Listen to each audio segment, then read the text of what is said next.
Tu mets ça pour cacher tes boutons? Mauvaise nouvelle, tu es probablement en train de les nourrir. Ça s'appelle l'acné cosmétique.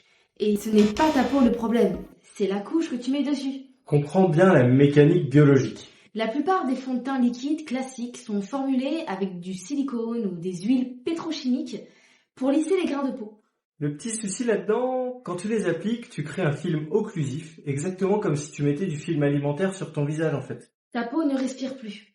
Le sébum naturel ne peut plus s'évacuer. Et résultat, il reste piégé sous la couche de peinture, il durcit et il crée un microkyste. C'est littéralement une cocotte minute pour l'inflammation. Le deuxième coupable, souvent pire que le produit, c'est l'outil. Ton éponge ou ton pinceau. Une éponge humide, laissée dans une trousse sombre, c'est un hôtel 5 étoiles pour les bactéries.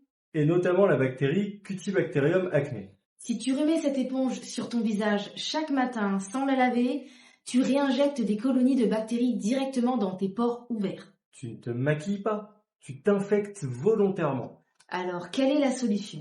Premièrement, passe au minéral. Jette le liquide occlusif. Préfère le fond de teint en poudre minérale. Alors pourquoi? Parce qu'il est non comédogène et contient souvent de l'oxyde de zinc. Et le zinc est un minéral anti-inflammatoire qui calme l'acné tout en laissant la peau respirer. Il soigne en camouflant. Deuxièmement maintenant, le double nettoyage. Le soir, utilise une huile démaquillante.